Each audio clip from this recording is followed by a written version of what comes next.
All right. Thanks for joining our latest conversation in the Reformation Series here at Veterans for Political Innovation, where we are talking to thought leaders about elections, about reform efforts around making for a more inclusive representative democracy to try to deal with the effects of polarization, the things that we know are toxic and challenging right now in this country, dealing with sort of the political crisis that we feel we're confronted with on an almost daily basis. And so this is a continuing set of conversations that we're having. And I'm really excited to have a conversation today with Jackie Salit. Jackie, thank you so much for being with us today.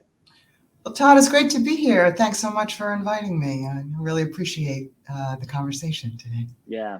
So Jackie I'm very excited for this conversation because Jackie has a long history in the independent voter movement. She's a highly respected political innovator, advocate for the rights of independent voters. And I'm going to come back to this idea because though I identify with a political party, I don't think it's inconsistent to be an advocate for the rights of independent voters. So let's just put a pin in that because that seems like sometimes it's a mental bridge that's too far for some folks, but I don't think it's inconsistent to be a partisan and still feel as though independent voters ought to have a right to participate fully. Jackie you're also the president of independentvoting.org, which is the country's leading strategy and organizing center for independence with chapters in 40 states. And since 2005, you've hosted a biannual national conference for independence. You're a founding member of the National Association of Nonpartisan Reformers, the Bridge Alliance, and you're a co-publisher of Independent Voter News. You're also have a book coming out called The Independent Voter, a book launch event in Washington, D.C. that I'll be at.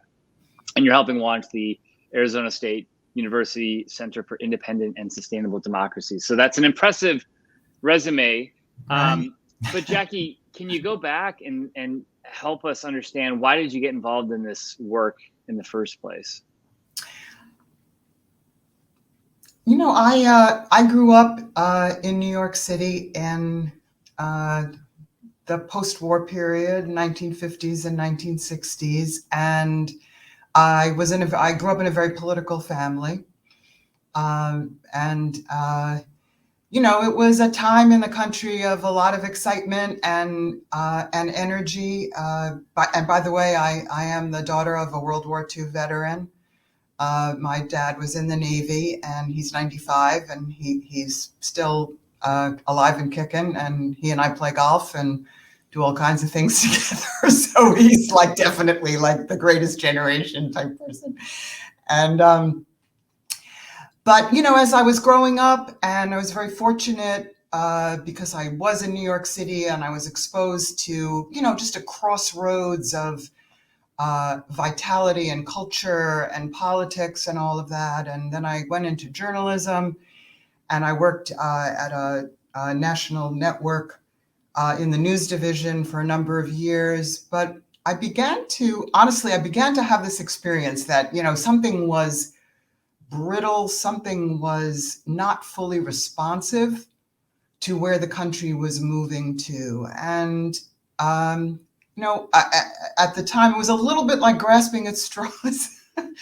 But I thought, well, maybe the issue is that there's too much political control by the parties. There's not enough free thinking. There's not enough cross-border dialogue and penetration even then. And the times were much less partisan. And so I basically became interested in independent politics in various forms, and started on this journey, which is, had many, many twists and turns and gone in many, many different directions, from the 1988 historic independent presidential campaign of Dr. Lenore Fulani, who became the first woman and first African-American to run for president as an independent in the history of our country and get on the ballot in all 50 states, to the Perot movement and, the rebellion in the 1990s. Then I ran Mike Bloomberg's, the independent component of Mike Bloomberg's 3 mayoral campaigns, all the while trying to elevate the opportunity and the visibility for independent voters. And that's what's brought me here today. Wow. So what is it that you see, having spent time on these campaigns? Um, what is the issue? Like, in your view, we sort of have a narrative about political polarization. What causes this? And if you can also then amplify, in your view, who are independent voters? Because I don't know that we have a good sense of that. Yeah. Well, Todd, that's kind of like the really big question today, because even though the parties and the pundits and political science and the media, for the most part, have spent a lot of time denying the existence of independent voters, the size of the independent voter community, its impact on national elections is becoming so marked that you just can't deny it anymore. Independents are Americans who hold to views on issues across the spectrum, but they are bound together by a desire to make a statement of non-compliance with the party system and with the partisanship, with the polarization, and with the extent to which the political system as it currently is designed requires that people live in a narrow lane, that they subscribe to a very specified ideology, and that their loyalty to a party transcends their loyalty to country.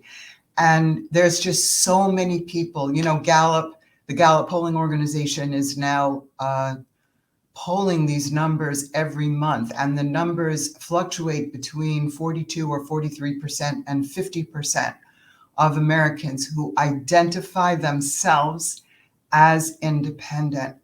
And there is a huge bond among that community, even though their views on policy issues might differ very dramatically from situation to situation.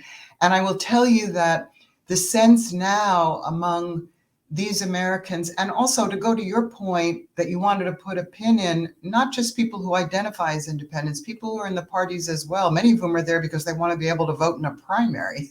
And they happen to live in a state where you have to be in a party in order to vote, which in and of itself is a travesty of democracy. But people are they're very distressed over the state of our politics. And I think in some respects, in many respects, actually, those Americans who are identifying as independents are saying, wait a minute, we need to take a step back and re-examine and re-engineer the way that our political system works. That is who independents are.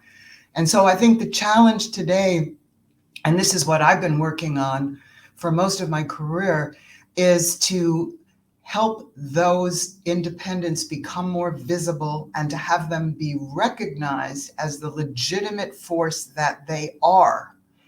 That is a tall order because there's a huge amount of resistance to it. But I think that's what's on the agenda now.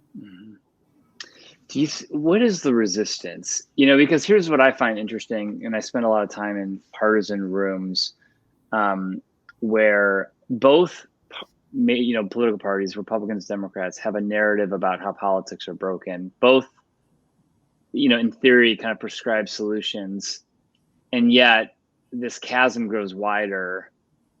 And so who is the opposition? Like, how does opposition show up? Is it explicit? Is it implicit? Is it in the form of systems? Is it in the form of people? Is it in the form of a narrative? What's your view on this? I love that question.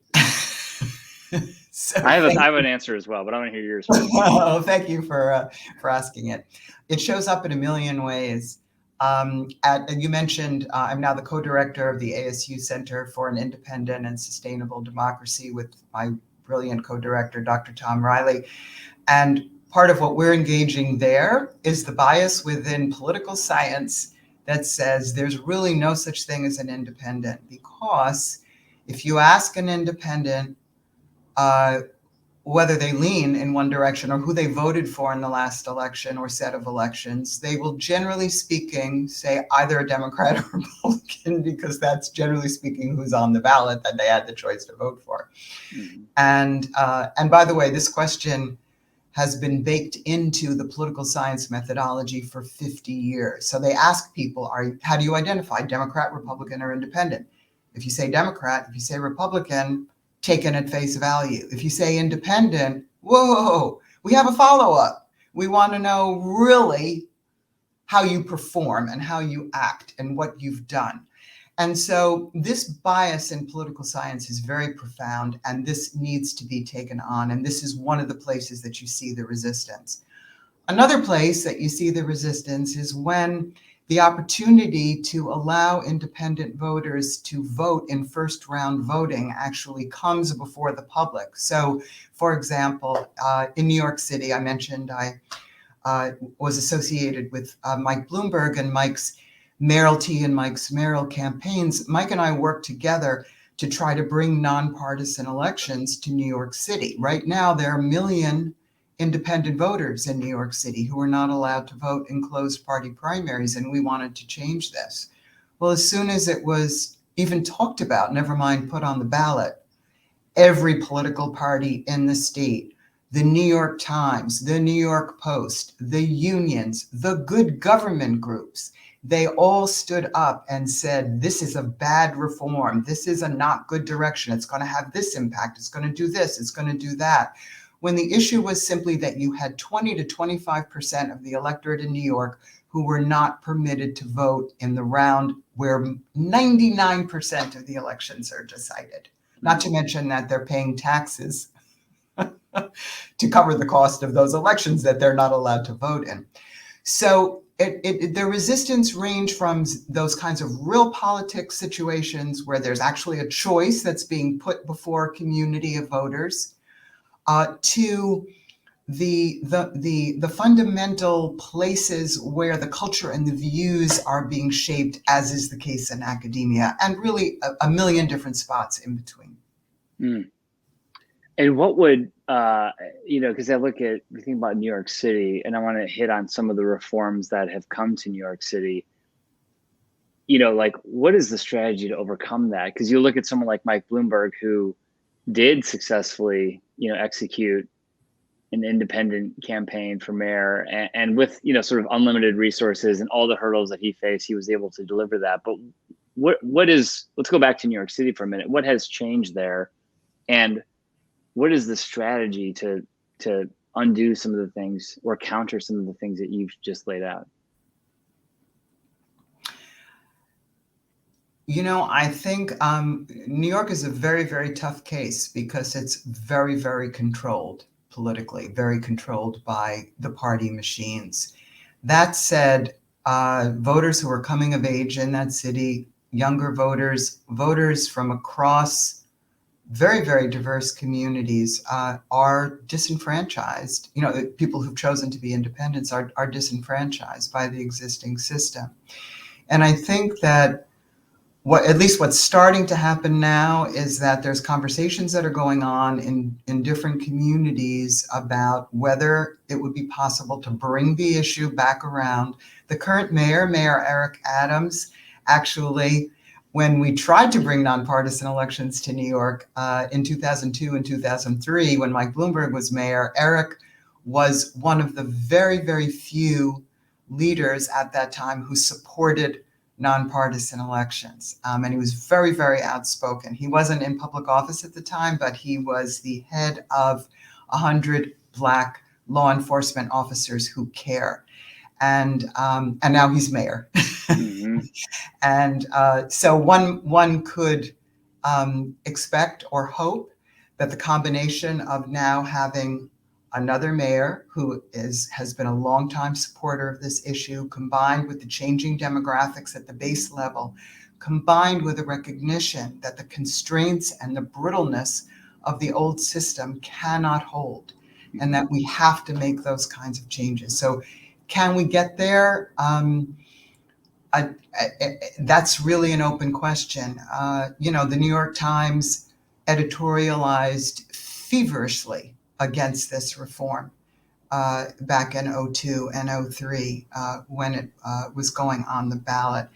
Will the editorial board change their minds at this point? I don't know. The New York Times likes to project themselves as the most enlightened voice in American journalism, but they've been wrong on this issue all along. So there are just a lot of variables here, Todd, but maybe we're coming to a point where there might be a perfect storm. What is your theory of the case if there is a perfect storm as to what that could look like? And I'll preface that by saying I think a lot of people think about an independent presidential run and the conditions for that being possible. That's not where my head goes. I think about state reform. But what is the storm, in your view, that could create a moment for a groundswell of action for allowing more participation from independent voters?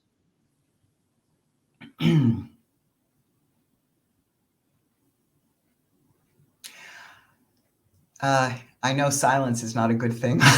Yeah, it's an honest question because I think we're trying to. Yeah, that's okay. I mean, I'm like, whoa. Maybe the answer is I don't know. I mean, I think this is sort of the question. Once there's consensus amongst thought leaders, I think one of the things I'll just say for myself that feels maddening is when you have a solution, and I'll take final five voting or ranked choice voting or approval voting or just innovations that are possible. Yeah. We have a known problem that is maddening to people. There are actually solutions available. We present the solutions and then you find opposition from people that I think are smart, but I'm wondering, why is this opposition? How do we break through this? And so I think we find ourselves in this maddening cycle, and Americans, we know, because the data says this, are very dissatisfied with the two-party system, but they're also even dissatisfied with their own party. And so with all of that sort of consensus around a problem, it's so frustrating that we don't have sort of alignment around a strategy or a solution. And so I wonder, and we talk and think a lot about, what are the things that could happen to facilitate a movement? What's the moment? Is it like a Mike Bloomberg comes along, or is it that ranked choice voting and voting reforms happen?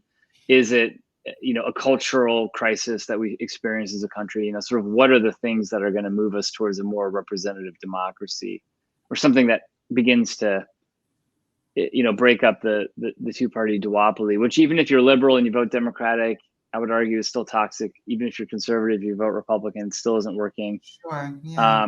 What are the things that you think might happen to facilitate this movement? I think one way that I think about it is I don't think that there is one single action or one single event at this juncture that will ignite the kind of thing that you're describing. But I would say I think the battle is being fought on multiple fronts right now. And it's the campaigns to open the primaries. It's the effort now, as I'm sure you're aware, that a group of defectors from the Democratic and Republican parties, Andrew Yang from the Democratic Party, Christine Todd Whitman and David Jolly from the Republican Party, and others, have now joined together to try to create not just a new party, but a new kind of political party, the Forward Party. And the strategy there, and I'm acting as an advisor to that process.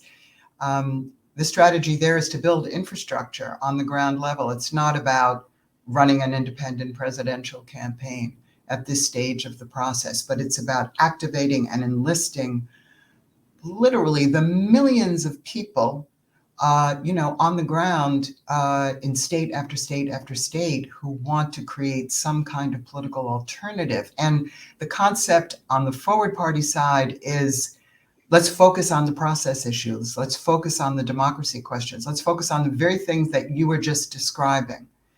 And let's see if we can build a movement/party that is oriented around those things and which has the capacity to leverage a certain kind of independent political power in order to move that agenda. So I think it's going to be more like that. There's an initiative on the ballot in Nevada this November, as you know, to create, a nonpartisan primary system with ranked choice voting. We'll see. There's a lot of opposition. There's a lot of support coming into the state on behalf of the initiative, and there's a lot of opposition, very, very powerful opposition. But there's going to be a succession of these kinds of battles and confrontations and litigation and candidacies and independence demand for recognition and inclusion. This is all going to combine, even if it's not coordinated, it's happening.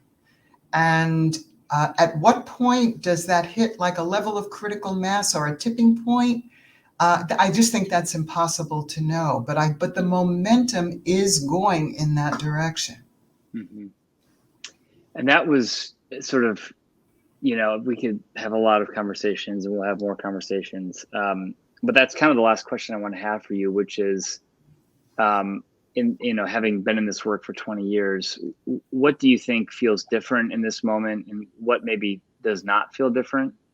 If you could give us a reflection on just the times in which we're living politically.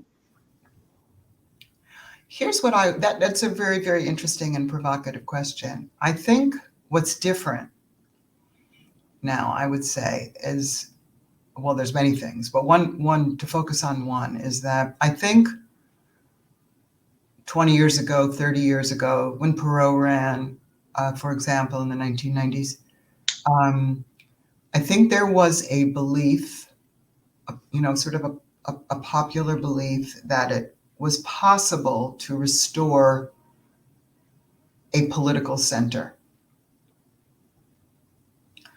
a center that had existed, for the better part of the 20th century in America. And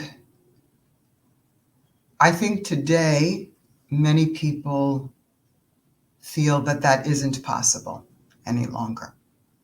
And that consequently, what we have to do is recreate and re-engineer a system. It's a systems change. It's not that the system is basically sound and we just need to strengthen certain parts of it and restore the center and restore civility, and everything can kind of function again. I think there's a growing sense that that won't happen, and that can't happen, and that there has to be a reimagining and a reconstruction and a re-engineering and a reconceptualization and a reactivation of the consent of the governed and the social contract that undergirds all of what goes on in our country. And I think that's a good thing, honestly, that recognition is taking place, because I think that's when people will feel freed up, if you will, to be able to move and to make more dramatic changes, because you can't have that center anymore. Mm-hmm. This is great. Well, Jackie, I appreciate our conversations always. It's illuminating for me, and I know it's illuminating for others. We will stay in touch. Your book is The Independent Voter, which will be out, I think, by the time we broadcast this conversation. So Great. Thank you for all the work that you do to strengthen the American representative system. And I'm glad to be in this fight with you. Well, same to you, Todd. Thank you so much for the work you're doing and for the opportunity to speak with your community. It really means a great deal to me. Wonderful. More to come. Thank you, Jackie.